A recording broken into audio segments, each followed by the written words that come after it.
Well, thank you everybody for coming here.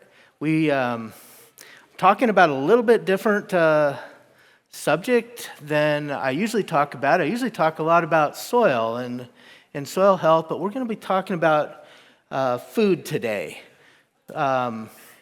So Azure is the marketing arm of our farm. So, you know, when I was young, we were one of those few farms that kind of did not lose the farming piece.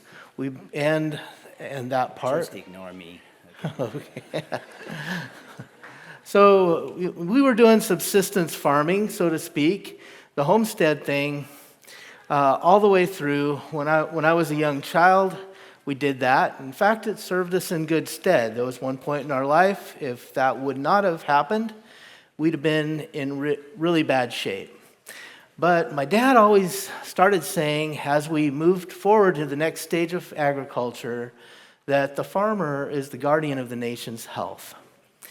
And there are, you know, all of you guys, maybe a lot of you have land and homesteads, but there's 300 million Americans that don't. And it's our job as farmers and those that do have land and the ability to do that to create a system for healthy food for the rest of the nation.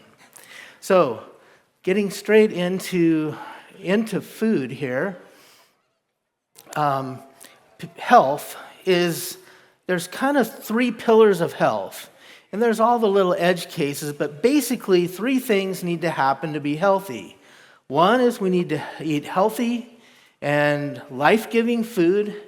And there's, you know, it's a big one. And that's the one I'm involved in. Number two, we need to have a positive spiritual and emotional outlook.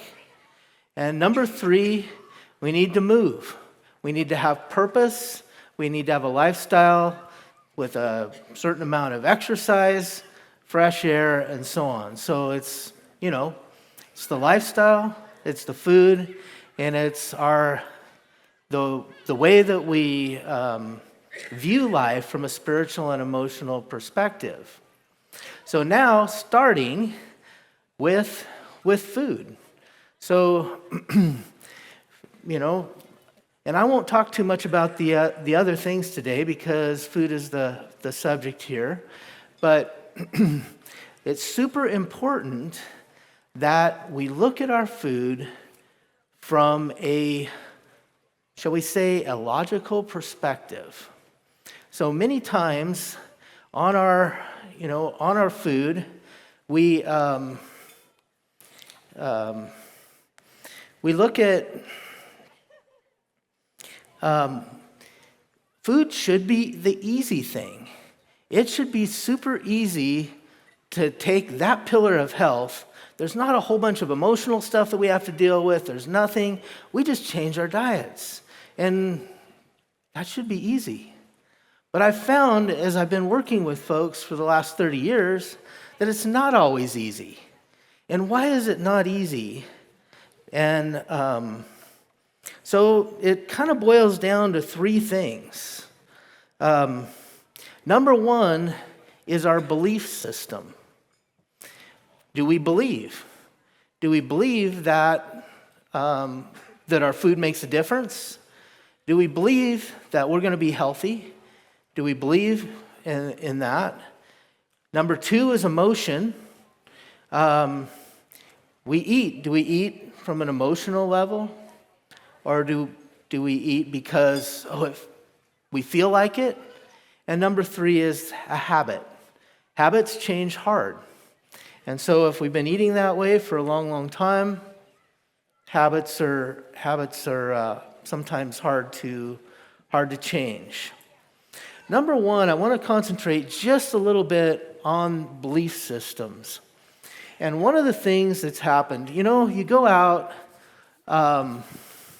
the big ag and big chemical companies and big pharma, I guess, is really where it boils down to, because they're all basically the same thing. Bayer and Monsanto, and it's all basically one company, one mindset. So about 5 or 6 years ago, they were very, very good at censoring information. So they didn't want you to hear about certain parts of, they didn't want you to hear about alternatives to vaccines. They didn't want you to hear about certain aspects of organic food. They just censored it. You couldn't see it. It wasn't on social media. It wasn't on media. Anyone who put it out on social media got banned. It took it off. Well, about 4 years ago now, that changed. X came out, said we're not censoring anymore, and it disappeared. So now we have a specific campaign I believe by those same companies. I'm close to proving it, but can't completely prove it yet. But they are hiring health influencers all over the internet that have a lot of good information and some really crappy information. And they're confusing the heck out of everybody right now. And so I want to tell you that it's not that difficult. Healthy food is from healthy soil, and I go down, there's organic, there's regenerative. Neil was talking about the regenerative side earlier today. Organic basically is what's not in the food. You don't have any of the, glyphosates and hydrous ammonia and various things that absolutely destroy the makeup of the food. On the other hand, regenerative is about what is in the food. Is your minerals balanced? Is your plant being grown from microbial action, or is your plant being grown from some artificial thing that makes chemicals that simulate the byproducts of those microbes? So we get out. Now we have a couple things that, came to my attention. There was, some of my customers told me, oh, well, some doctor on the internet was saying, how terrible almonds are. Okay, almonds? Come on. We've been eating almonds as a species for a couple, 4,000 years now. It's, they were considered, Solomon talks about almonds. What? You're going to pick on almonds as a food that's going to destroy your health? You're full of it. Well, turns out, and I believe that those guys picking on the almonds are the exact ones that are being hired, because turns out almonds are one of the only foods in most Americans' diet that actually has vitamin B17. Vitamin B17, unless you're going to eat apricot pits or a lot of millet, which are probably the only other two major sources of B17, but vitamin B17 is what keeps our bodies from mutating cells. So if our bodies do not have sufficient B17, cell mutations occur. What are cancers? Cell mutations. Heck, vitamin B17, not a cure for cancer. I'm not a doctor. I can't tell you any cures for cancer. But I will tell you that vitamin B17 stops a mutation of cells. So you get, they can confuse, there's a lot of, they confuse us, and they say, oh, vitamin B17, now they pick on the only food that's really in the American diet that has a large quantity of that, and say, oh, it's bad, and scare people into not eating a healthy, God-given food. Don't fall for that stuff. And at the same time, the same guy may be saying great things about other areas of health. It's, 90% correct because he needs credibility. And then 10% absolute crap. And then there's also the misinformation that we get based on broad statements. So people will throw a really broad statement out there. And the one that's super popular right now is, oh, seed oils are bad. Everyone heard that lately? Seed oils are bad. Well, that's a super broad statement that absolutely is about 90% true and about 10% absolute crap. Because, what they really mean is that seed oils that are refined with Hexol are bad. I agree with that. 100% correct. Hexols are not very good. It destroys our immune system, and our digestive system. It's really a bad thing. And they'll say, well, seed oils have too many omega-6s compared to omega-3s, and so on. And I call crap again, because it's not all seed oils. Flaxseed oil is the highest source of omega-3 that there is. It's a seed oil. Come on. We don't make these overbroad statements. It's 90% correct, because most conventional seed oils, if it's corn oil, soybean oil, canola oil, all that stuff that loads the shelves of every supermarket, it's all been refined with Hexol. It's horrible stuff. But we need to be careful that we're eating whole foods. So it gets right down to the bottom line. Don't get confused by those two things. And I don't think the people that are saying seed oils are bad are necessarily, out to confuse people. They're just trying to make it easy. Well, instead of saying, seed oils refined with Hexol, or, they're just throwing things out and actually damaging the ability to get a balanced diet. How do we get that balanced diet? And to get right down to the bottom line is, we're eating foods as close to the way that God originally made them as we possibly can. Now, can we eat all of that off of our own farm? Maybe. In super rare cases, that may be true. We also, we've also had commerce with food for, 4,000 or 5,000 years now.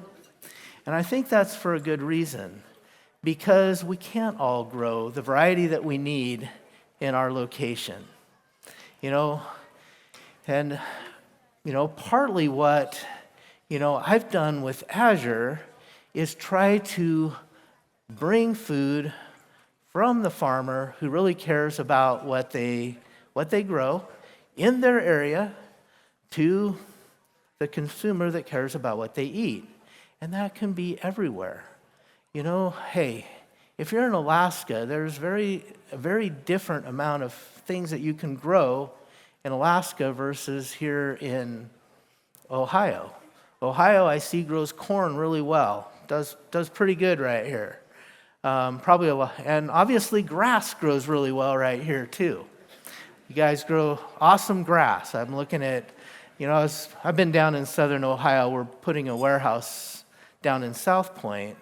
So I've been down there this last week working with engineers and such. And so I drove around in that country a bit, and there's just grass everywhere. And I'm looking at it, out in our country, grass is a precious commodity. We have roughly about a 5-week growing season for grass, and then it's over. We get no more grass, right? Because we get 100% of our moisture in the wintertime, and starting in about this time of year until usually the end of October or around Thanksgiving, there's no rain. It's zero or almost zero. So so the grass grows in the spring and then it dries up and we have dry grass. So we pasture cows on dry grass, and we're doing really good if we can raise one cow per, about 55 acres is about the ratio of, cows to pasture. But unless we have irrigation, then that changes everything. But nobody in their right mind out there would grow grass on irrigated land. We grow things like, cherries and apples and things like that, pears, if we have irrigated ground. So, so they're, using commerce in food, we do get nutrients that are maybe not native to our soil. I was looking, I'm kind of a soil junkie, and I love to look at soils. And, I was in Alaska earlier this year, and looking at the soil there, they have some of the richest soil in the world. Not much of a growing season, but awful rich soil, at least in Palmer where we were. It was like, wow.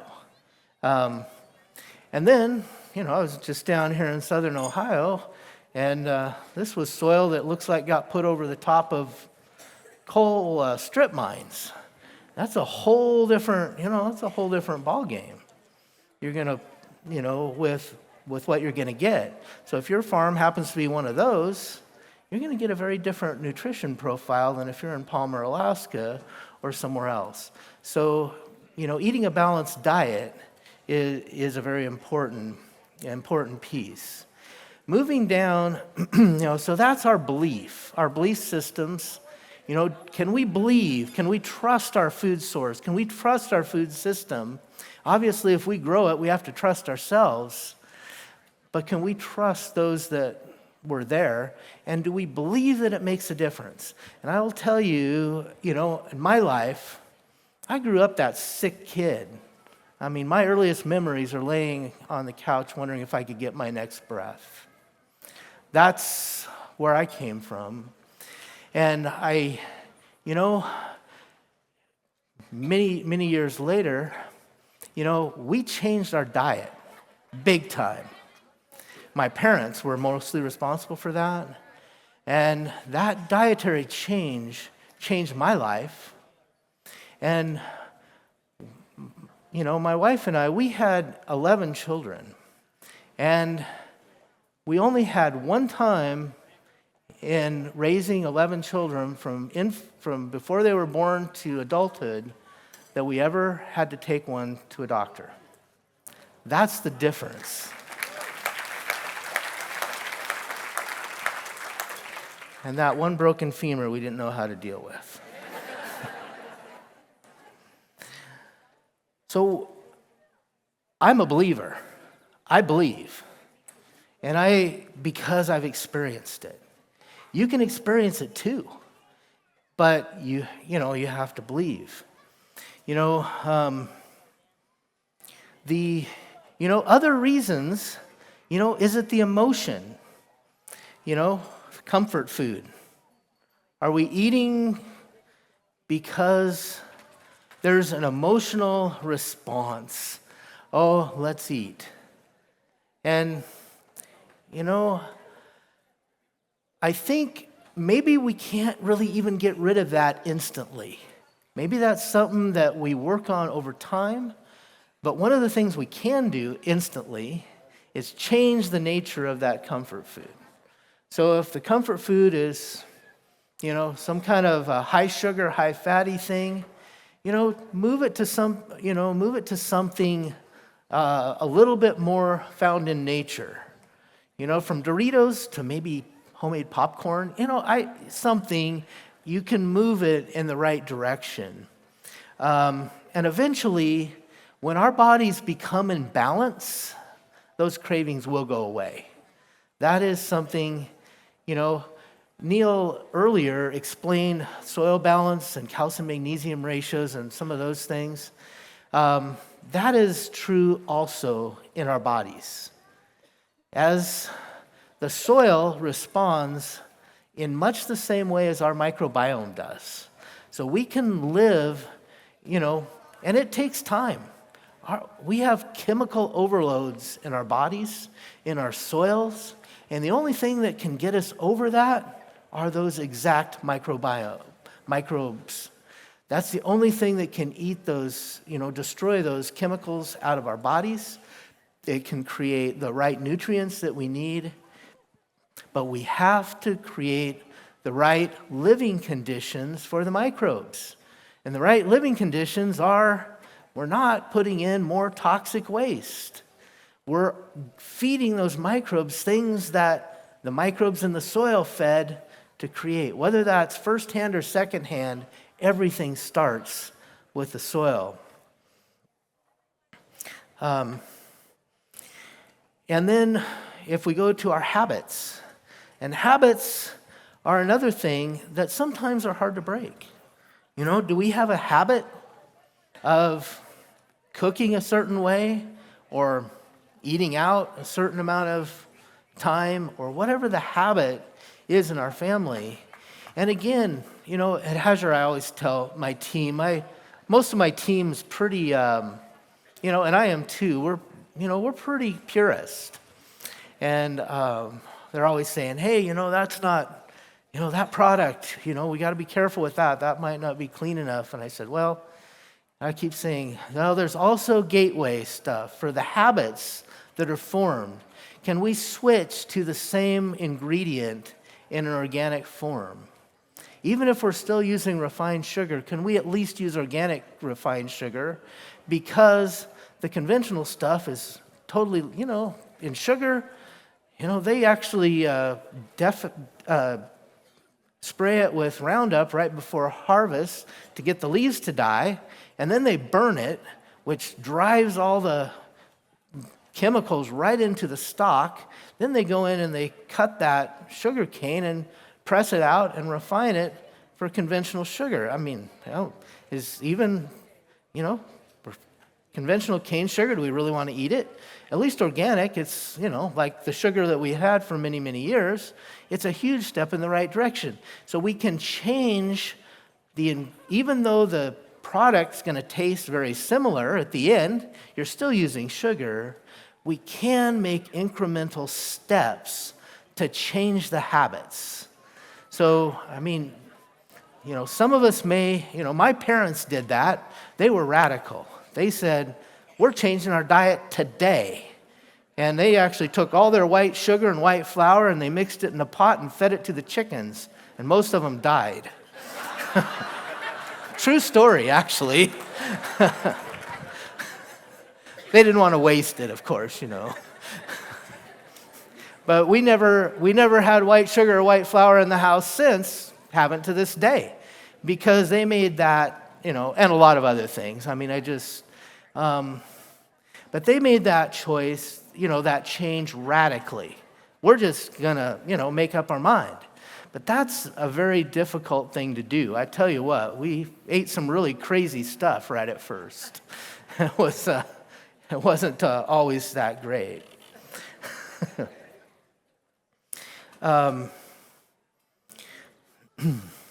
So,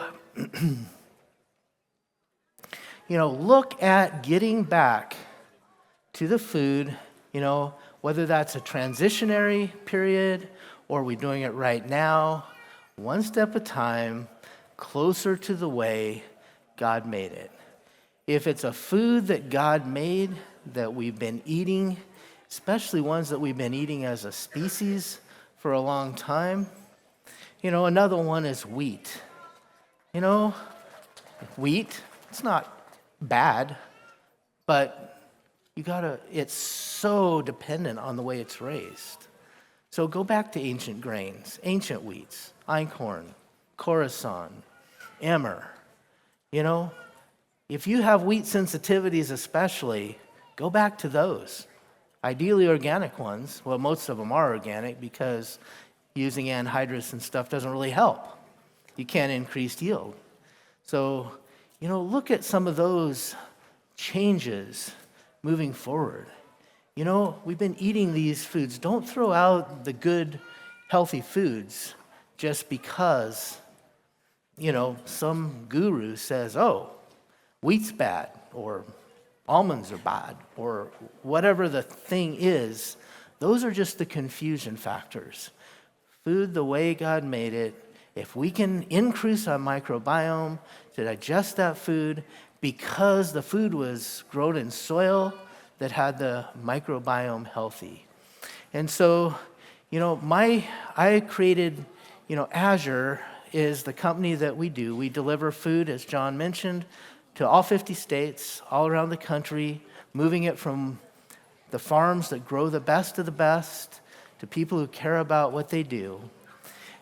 Make those incremental steps. Azure is there to support that.